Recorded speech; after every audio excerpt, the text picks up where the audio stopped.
Hello guys. IBPS RRB clerk prelims 2021 अब लगभग 30 दिन ही दूर है। ऐसे में आपको कौन सा स्टडी प्लान मेंटेन करना चाहिए एग्जामिनेशन तक और कौन सी स्ट्रेटजी फॉलो करनी चाहिए जिससे कि आपका एग्ज़ाम जो है एक ही बार में क्लियर हो जाए। काफ़ी सारे ऐसे भी स्टूडेंट होते हैं जिनका एग्ज़ाम बस एक ही अटेम्प्ट में क्लियर हो जाता है और काफ़ी सारे ऐसे स्टूडेंट भी हैं जिनका एग्ज़ाम 2-3-4 साल से प्रिपरेशन कर रहे हैं उसके बाद भी क्लियर नहीं हो रहा है। तो वो कौन सी ऐसी गलती करते हैं जिनकी वजह से उनका एग्ज़ाम क्लियर नहीं हो रहा है। तो अगर आप भी बैंक की प्रिपरेशन 2-3 साल से कर रहे हैं और आपका एग्ज़ाम क्लियर नहीं हो रहा है तो ये वीडियो आपके लिए बहुत ज़्यादा इंपॉर्टेंट है। बस आपको ये लास्ट के 30 दिनों में यही सारी स्टडी प्लान और स्ट्रैटेजी फॉलो करनी है, आपका एग्ज़ाम ज़रूर क्लियर होगा।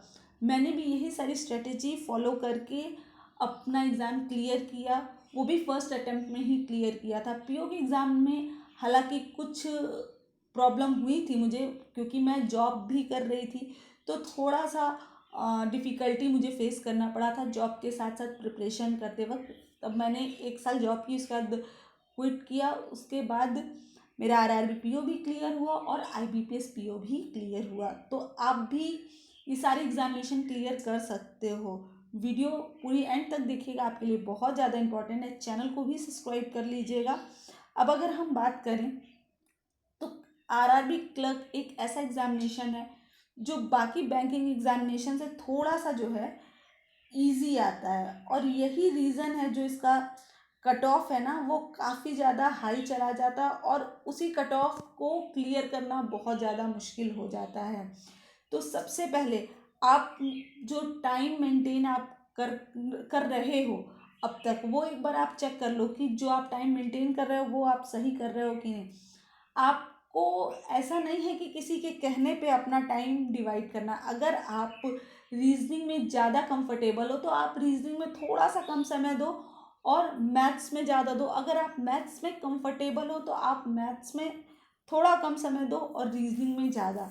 यानी आप 1-2 मिनट अपने स्ट्रॉन्ग सेक्शन में कम दे सकते हो और अपने वीक सेक्शन में ज़्यादा दे सकते हो। उससे होगा क्या, आप अगर कम समय दोगे अपने स्ट्रॉन्ग सेक्शन में तो आप इजीली उसके सारे क्वेश्चन अटेम्प्ट कर लोगे। लेकिन जो आपका वीक पार्ट है वहाँ अगर आप थोड़ा सा समय दोगे तो वहाँ अपना जो भी क्वेश्चन आपसे नहीं बन पाता है वो आपके उस समय के अंदर बन जाएगा। अब ये तो हो गया टाइम मैनेज करना। ये आप अभी से डिसाइड कर लो कि आपको किस सेक्शन में कितना समय देना है। एग्जामिनेशन में ये बिल्कुल नहीं सोचना है कि मुझे कौन सा सेक्शन पहले करना है और किस में कितना टाइम देना है। जो सेक्शन अभी से पहले से अटेम्प्ट कर रहे हो वही सेक्शन वहाँ पे भी जाके वहाँ पे अटेम्प्ट करना। कुछ भी आपको चेंज नहीं करना है। जैसे भी अभी आप परफॉर्म कर रहे हो वैसे ही आपको एग्जामिनेशन में ही करना है। तो अभी सब कुछ एग्ज़ाम की तरह से सोचना स्टार्ट कर दो और हर एक मॉक पेपर को एग्ज़ाम की तरह से दो। अभी होता क्या है ना, एग्ज़ामिनेशन के दिन हम वहाँ पे थोड़ा सा कंफ्यूज हो जाते हैं कि यहाँ पर पहले ये सेक्शन खुला है तो चलो यही कर लेते हैं। बिल्कुल नहीं, आप जैसे एग्ज़ाम के पहले मॉक में लगाते हो वही सारी चीज़ें आपको एग्जामिनेशन में करनी है। ये तो है टाइम की बात, सेक्शन की बात। अब आपको पढ़ाई कैसे करनी है इन 30 दिनों में। सबसे पहले ये एक स्पीड की भी बात है। RRB क्लर्क हमेशा से स्पीड की बात होती है तो आपको यहाँ स्पीड पे अपने बहुत ज़्यादा ध्यान देना है। स्पीड के साथ साथ एक्यूरेसी भी बहुत ज़रूरी है। तो स्पीड और एक्यूरेसी को साथ लेके चलना है, इसीलिए आपको दिन भर में कम से कम 2 मॉक तो इसके लगाने ही पड़ेंगे ताकि आपकी जो स्पीड है वो चेक हो पाए। ज़्यादा टाइम नहीं लगता है, 45 मिनट का मॉक है, आप 2 मॉक ईजिली अटेम्प्ट कर सकते हो। और अगर आप 2 मॉक पेपर लगा रहे हो उसके बाद अब बात आती है एनालिसिस की। तो यार 45 मिनट के पेपर के लिए आपको इसमें 2 घंटा एनालिसिस में टाइम नहीं वेस्ट करना है। आप एनालिसिस करिए, अपनी मिस्टेक की एनालिसिस कीजिए कि आपकी गलती कहाँ हुई है, वो एनालिसिस कीजिए। लेकिन उसमें आपको 2 घंटा नहीं देना। बाकी चीज़ें कब पढ़ोगे, RRB PO भी है, क्लर्क का भी एग्जामिनेशन है IBPS के, तो आपको सारी चीज़ें मेंटेन करनी है, मेंस का भी पढ़ना है, तो इसीलिए एनालिसिस में ज़रूरत से ज़्यादा टाइम बिल्कुल भी नहीं देना है। स्टार्टिंग के टाइम पे ये सारी चीज़ें बहुत सही होती हैं कि जब मैं प्रिपरेशन स्टार्ट किया तो मैंने खूब एनालिसिस किया। अब आपको इतना ज़्यादा एनालिसिस की ज़रूरत नहीं है, अभी आप सही हो चुके हो। एनालिसिस करके आपको पता चल चुका है आपकी क्या गलतियां हैं, आपकी क्या कमियां, आपके वीक पार्ट कौन से, आपके स्ट्रॉन्ग पार्ट कौन से, स्ट्रॉन्ग टॉपिक कौन सा है, वीक टॉपिक कौन सा है। जहां आपकी क्वेश्चन में गलती होती है तो आप मॉक ख़त्म करने के बाद से वो सारी गलतियां देखो, कहाँ गलती हो रही है, क्यों गलती हो रही है, लेकिन उसको एनालाइज करने में कम से कम आप टाइम बहुत ज़्यादा मत लगाओ। जितना कम समय में उसको एनालाइज कर लोगे उतना आपके लिए ज़्यादा अच्छा है। एनालाइज करने में अगर आप 2 घंटा लगाओगे एक पेपर को, फिर अगले पेपर को 2 घंटा, तो फिर तो सारा समय एनालाइज करने में ही ख़त्म हो जाएगा। तो मुझे ऐसा लगता है कि बहुत ज़्यादा एनालिसिस में टाइम वेस्ट करना बेवकूफ़ी है।